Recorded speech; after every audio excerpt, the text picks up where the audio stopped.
I became an actor, I never fantasized about playing James Bond. As a kid, yeah. But that was being James Bond, that was something else. Welcome to Being James Bond, the longest running James Bond podcast in the world. The name is Bond. James Bond. All right, so I wanted to address the rumors and also respond to a spectacular commentary by Dave Zaritsky and also Luke Taggart, who was also kind of responding to David and talking about the current rumors about Pierce Brosnan. So let's get into it. What's going on, guys? It's your good buddy, head of section. This is Being James Bond. And I'm kind of really enjoying this period. You know, like I said, we went through years and years of just wondering what the hell was going on, and now suddenly, you know, all the rumor gates they're wide open, and we're getting flooded with possibilities, rumors, genuine announcements. So the new one has to do with Pierce Brosnan, and I have no clue if this is something that is at all relevant or real. I'm 99.9% convinced that this should be taken with a grain of salt, but it does stir up some interesting talk. So let's get into it. I want to first just say, David, great commentary on Daniel Craig. And I kind of felt, to his point, that this is sort of a long overdue discussion. You know, the current feelings about Daniel Craig, now that Daniel Craig has officially retired from the role and is definitely not coming back. And now we're looking back at his tenure as a whole and I guess kind of evaluating and saying, okay, you know, what do we think? And I think David brought up a spectacular point that it's very difficult and very important to look at the legacy through two different lenses, meaning you can have a feeling about Daniel Craig as an actor and as a human being, and his relationship with James Bond. And we can also acknowledge the contributions that Daniel Craig has given to us as James Bond fans. Because I do think it's incredibly important to look at... We are a fickle bunch, aren't we? I feel that James Bond fans, boy, we are notorious for being very fickle. And I mean that in multiple ways, and I'll get into it. But so looking back at the Daniel Craig tenure, that's kind of, in my mind, that is the most important part of how we look back and evaluate Daniel Craig. And if I go back to the beginning, and I'm not going to delve into the end of the Brosnan era because I'm actually going to talk about Brosnan shortly, but I will say that after Die Another Day, it was kind of clear where the franchise had decided to go. This was his Diamonds Are Forever, Moonraker, just kind of throwing everything at you, and plus the kitchen sink. And it was a pretty successful film. No one is going to, there's no two ways around that. But I think the mood in cinema was much different. And people were starting to see films like Batman Begins, films like The Bourne Identity, that are saying, you know, we can look at this material in a less cynical, little more serious light and take it a little more seriously. And I think that is what the filmmakers were thinking at the time. And I think personally that was an experiment, or that was a decision that paid off. And for me personally, I think Casino Royale is not only one of the, if not the greatest James Bond film of all time, but I think that is one of the few of the franchise that I would call, as Kyle would say, a film with a capital F. You know, this to me is a film that I will show anybody and say, this is a damn good movie. This is not simply popcorn chomping fun. This is something you can look at and really feel a sense of legitimacy to. I think it's a well thought out script. The mood, the style, everything is so perfect. And yeah, I think the planets just aligned for that film, and it is absolutely amazing. And I will go to my grave saying that is a top tier James Bond film like no other. It reinvented and kind of re-explained the James Bond phenomenon for people who might not be James Bond fans. So it's a great one to introduce people to if they don't already know James Bond. I used to say for years, I said, listen, if you watch Casino Royale and you still don't understand my fascination with James Bond, that's my best shot. I can't do better than that. I mean, it's just a flawless, wonderful film. And yeah, I give a lot of the credit to Daniel Craig and his portrayal of James Bond. It was a more hard-boiled James Bond. To me, it was very much feeling like the Bond of the novels, where you had someone who was a very serious-minded person, who had his eyes on the mission, who was not afraid to do violent things because that was part of his job, but he still had a weakness for the winged doves. So there was romance in this person. So yeah, I think Craig really captured that. The fact that I don't find, it was interesting at the time. I remember Casino Royale when that came out. I had friends, female friends, who were going out to see that film with their friends. It was like girls' night out to go see Casino Royale. And that's kind of unheard of in James Bond. And it's not because, I think that Daniel Craig has or had this kind of animal magnetism about him. I don't think he's a traditionally handsome fella. In fact, there were times when you really had to sort of get the camera at the right angle to get him to look handsome. But again, that's personal opinion. But hey, the girls were eager to see this guy, and I think, again, he had his physique was chiseled. He looked terrific without a shirt on. So yeah, I think it was kind of a phenomenon that really sort of transcended the traditional world of James Bond. So there you go. Again, I think Craig was spectacular in the role. I know when they announced him, I immediately went back and started looking at some things that he had done. And of course, my first go-to was Layer Cake. And I felt that once I saw that, I was like, okay, I see where they're going with this. I get it. So, and as soon as I saw the trailer for Casino Royale, I knew I was going to like this one. It was so good. Plus, it was the novel that they had never done before, so I was excited for that. I've read Casino Royale so many times, and to see that the story was going to basically follow the story that was in the novel, I was absolutely overjoyed. This was not going to be a Moonraker, where the book is one thing and the film is something completely different. This held close to the story. So again, everything fired on all cylinders for me. I'm a diehard fan of Casino Royale. Then we get into the other Daniel Craig films, and I'll just say it. The quality had its ups and downs, and it was frustrating for me because honestly, I very naively walked out of Casino Royale for probably the fifth or sixth time and said, something, what's nice is that I'll never have to sit through a bad James Bond film ever again because they've discovered the secret formula. But 2 years later, and suddenly we can't remember what was so great about Casino Royale.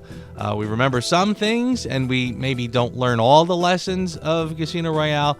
But anyway, Quantum comes out, bit of a disappointment. Skyfall comes out, and everyone kind of agrees that this is a wonderful film. It does gangbusters at the box office. It is a love letter to London and the United Kingdom. So it's hugely popular, and I can see why. It looks terrific. I'm a sucker for good cinematography, good visuals. So yeah, I enjoy the hell out of Skyfall. I do see that the script is a little not too polished and could probably benefit from a couple tweaks here and there, but so what? You know what? It's a great film. Spectre comes out, and interestingly, a lot of fans have sort of rediscovered Spectre because they feel that it's Daniel Craig's first actual James Bond film where he's starting to feel like James Bond in the kind of little more in the lightness, a little more in the quippiness, a little more in the gadgets, that sort of thing. Which not working for me. I don't think that I don't see that Daniel Craig's James Bond can fit into the cookie cutter stereotypes, I guess, of people like Roger Moore.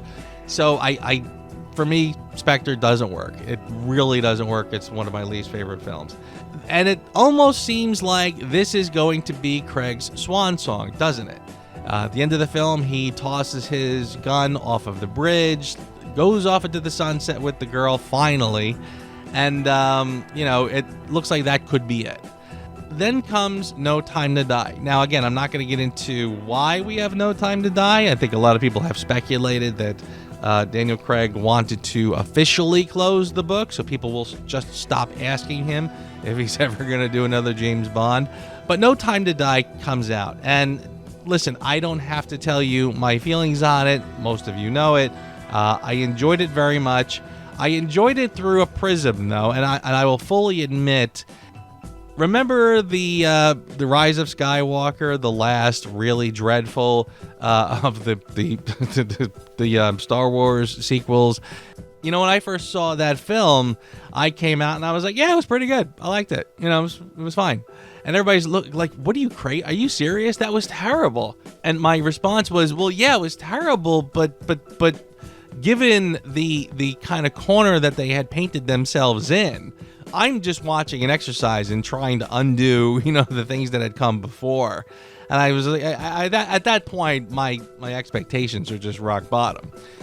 So I was just fine with what they did. If that's the best you got, then that's, whatever. No Time to Die is a little like that for me, because I'm looking at this saying, okay, where do you go from Spectre? How are we going to conclude this? And I think with what they had to work with, they did a pretty admirable job. Now, this might sound a little, like I'm coming down off of the high that I might have had the first couple times that I saw it. And maybe I am. I probably have given this film a lot more props than it deserves. There are a few elements in this thing that really, really grabbed me, and I really enjoyed very much, and I still do. I'm not doing an about face, and I'm not going to start bagging on this film. I think it's a fine film. So I guess that brings me now to, how do I feel about Daniel Craig as the temporary ambassador, the torchbearer of James Bond for that many years? Well, listen, I've said it before and I'll say it again. I as much as I do value his acting abilities, I think he was a fine James Bond. I probably will never, ever understand the level of resentment that seems to come from Daniel Craig for doing James Bond. I don't understand it. I really don't. And, it's funny when, many of us have for years followed Daniel Craig in terms of what he was wearing, his sense of style. And then when you see some of the things he's walking around with you have to ask yourself, what is he trying to tell us? I don't understand.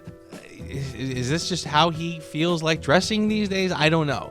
But I have to wonder if it's not part of a larger statement where he's really actively rejecting the presence that he had when he was James Bond. Daniel Craig has been notorious for saying things that, even if he's not openly disparaging his time as James Bond, you can't confuse him for being a guy who really appreciates the time he spent as James Bond, really appreciates the opportunity, really looks back at it fondly, any of those things. He really doesn't like it. And if you ever see him in the public setting, twice I have seen him at a Q&A session. The first time, he talked about James Bond, didn't exactly shine a positive glow on his time as Bond. But the second time was even worse. The second time I saw him at a Q&A, he just would not talk about James Bond. He raved about this character he plays, this Benet Blanc character from Knives Out. Raved about how much he enjoys playing this character. And the Q&A was much different. Whereas the first time, anyone could just walk up to a podium, get online, ask a question. This was much more controlled. And out of all the entire auditorium of people, and this was a pretty sizable auditorium, one question was about James Bond. So it seemed pretty clear that if you raised your hand and you wanted to ask something about James Bond, your question was not chosen. And the very quick, short answer was, yeah, my favorite James Bond is Goldfinger. Let's move on. So, yeah, it is incredibly disappointing to have a James Bond that is just kind of got that attitude.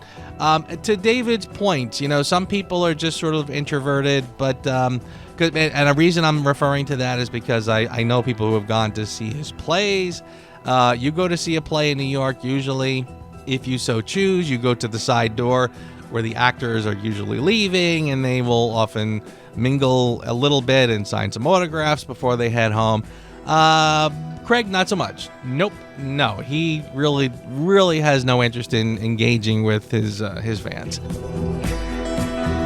But with that said, I don't have to like Daniel Craig to enjoy his James Bond films, but of course the question is, did his attitude about James Bond affect his films and the material that we got?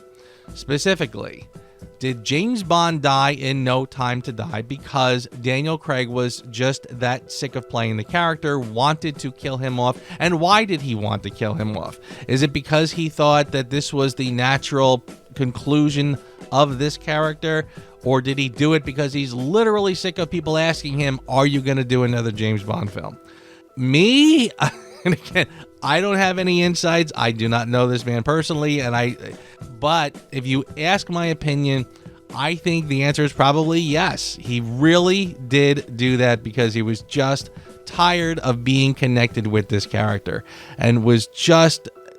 He could not wait to put this character behind him and go running headfast into a different character. And again, that's his choice. But his mark on James Bond will live with us forever.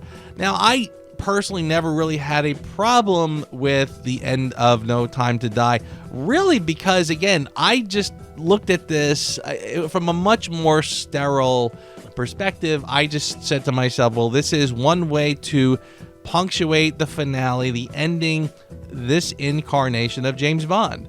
So it didn't bother me. And I know that the James Bond legacy will continue. I mean, there was never a part of me that said, oh, maybe this is going to be the last time I ever get a James Bond film. No, I know very well that this IP will live on, and someone, whoever that may be, and now we know, but we knew that someone would take over the reins and keep this character going forward. So it didn't really bother me. And again, I only saw this as the end of the Craig era, not the end of James Bond. So again, that didn't really bother me, but it bothered a lot of people. And do we have Daniel Craig to blame for that? Yeah, maybe. I don't know. I mean, I guess that is the sort of takeaway, isn't it? That part of what No Time to Die had to do with a certain amount of resentment that actually came from the actor. I think that's a possibility. I think that's a pretty strong possibility. That's kind of my going theory. So, but again, I'm not saying this because I'm angry about No Time to Die. I think it's a really good film. I think it's very weak in many areas. I think the story is not really there. But there were elements of it that I really responded to. So, I like it, but I can certainly feel people's frustration that they feel like, maybe Daniel Craig went and mussed up my film. So I think that's perfectly fair too. I really do. So there you go. I mean, that's kind of how I see the fan relationship with Daniel Craig. And again, I really do feel almost bad for Daniel Craig, because I sort of feel like, I'm a person who, for me personally, gratitude is a very important part of life. You should have a sense of gratitude for all the things that you have, all the gifts that you've been given in life. And I don't see it with Daniel Craig. Now, again, what does he care what I see or don't see? Maybe he does feel gratitude. Maybe maybe I'm getting it wrong, but I just don't see it. So and the evidence that I'm presenting supports my theory that I don't see a lot of gratitude coming from Daniel Craig for his time as James Bond, for his fans who have elevated him to be a very wealthy man. And that's kind of a shame, but it is what it is, and I'm not going to lose a lot of sleep over it. But let's talk about the other elephant in the room, which is the rumors about Pierce Brosnan. Now, again, I'm just going to say personally, I think there's about as much chance of Pierce Brosnan playing James Bond as, I don't know, somebody else who probably will not be playing James Bond.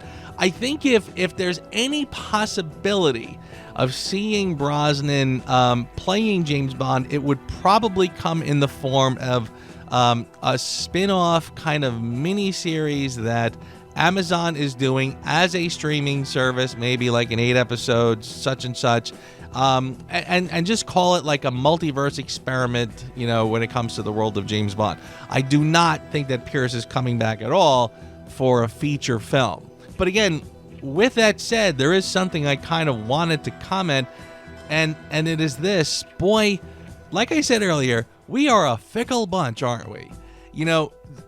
I want to say, so some of you may or may not know, I've done a total career change recently. I won't get into it because it's boring, but I've recently delved into the world of real estate.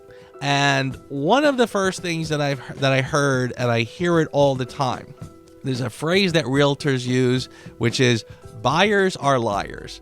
And what that means is, you'll get someone who is looking for a home, and they will tell you, all I don't want is a duplex. I just don't want a duplex. I don't like duplexes. And then you show them a particular duplex, and all of a sudden they fall in love with it, and now they're living in a duplex. They say this phenomenon happens all the time. People have preconceived notions about what they want and don't want, but then when the rubber hits the road, it's a totally different story. And that's kind of what I'm feeling with this news about Pierce Brosnan. I'm feeling like when the news came that Amazon MGM was taking creative control over James Bond, everyone was losing their minds, and they were terrified that we were going to start getting all these offshoots, these little spin-off shows about this character or that character or whatever. And I kind of said, guys, take it easy, because again, you don't know what's coming down the pike. I think that you might be surprised with some of the things that you get. And sure enough, first off, we got the announcement that Raymond Benson was doing a spin-off novel based on Felix Leiter. And again, that's a different animal. Again, that's books, that is publishing, that has nothing to do with the Amazon MGM takeover. But boy, did people perk up and say, "Ooh, that sounds good. I want that. I like that." And I was with them. But already, okay, that's spin-off territory. Now we're doing something different. And now we're talking about the possibility of Pierce Brosnan coming along, and everyone is excited again. Everyone is excited about this possibility. So far, no one is complaining about the offshoots, these potential projects that might be happening alongside of getting these feature films with James Bond. So, guys, I'm just going to say it. Buyers are liars, okay? I think everybody was going a little crazy with all the things they didn't want, and now we're starting to hear things, and everybody's getting real excited about things. So, I guess that's the moral is just be open. Just be open to the things that might be coming, because there's a lot of really good things that you might be hearing. And again, I have no inside knowledge. I have no inside baseball on this at all. But again, I said from the beginning, I'm just open to the possibilities that might be. Again, people... One of the things that I find different than your average James Bond fan is I think your average hardcore fan, they look at James Bond as being the brainchild of Cubby Broccoli, and once he was there, and once the Broccoli name was not involved with James Bond, people just didn't want to hear it. For my mind, Bond has always been a brainchild of Ian Fleming. So I have a lot more openness when it comes to the things that we may or may not see when it comes to this character. So, yeah, I guess that's kind of all I wanted to say about it. But, again, great commentary by Dave Zaritsky and a really, really good commentary by Luke Taggart. Again, Dave talked about Daniel Craig. Luke focused much more on Pierce Brosnan. And, again, it does kind of make me laugh because I'm sort of feeling my age. You know what I mean? I'm around long enough that when I was getting into James Bond, Roger Moore was the James Bond. And anyone who was older than me, I'm excited about the movies that I'm seeing, but anybody older than me, father, aunts and uncles, all of them kept saying, oh no, Sean Connery's the only James Bond. He was the guy. That's it. There's no other James Bond. And now I live in an era where, the new, oh, Daniel Craig, oh, he's so much better than Pierce Brosnan. Oh, Daniel Craig, I hate him, bring back Pierce Brosnan. That's kind of my point, is that we're a very fickle bunch. So yeah, honestly, let's all just be open and excited for the potentials coming down the pike. And I guess that's all I have to say about that. Once again, guys, good stuff. I loved this material, and I'm really excited to sort of be able to respond to it. And yeah, I'm loving all of this interesting stuff, the news coming out. It's this again, we define the golden age of James Bond a lot of ways, don't we? Whether the golden age of James Bond to you was the early Connery days, maybe the golden age to you was the mid to late 90s. Playing GoldenEye N64, watching the Brosnan films, reading the Benson novels, who knows? I'm just going to say it. Who knows? Maybe we are looking at the next possible golden age of James Bond. This is your good buddy, Head of Section. Guys, thank you as always for listening, and I'm going to leave it here, but I'll be talking to you very soon. Keep living like James Bond.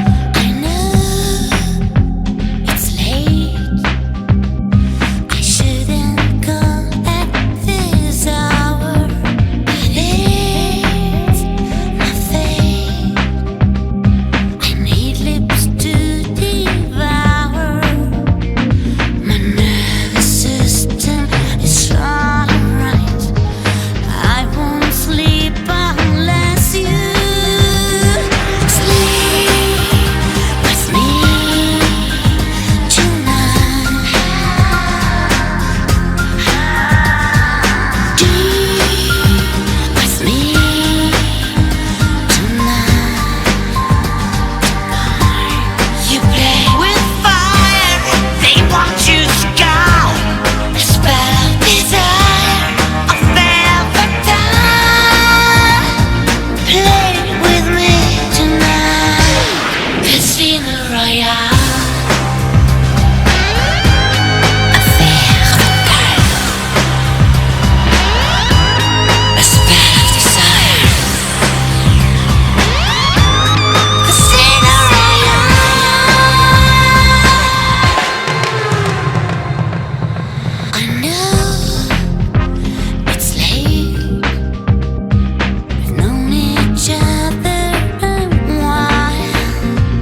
I am.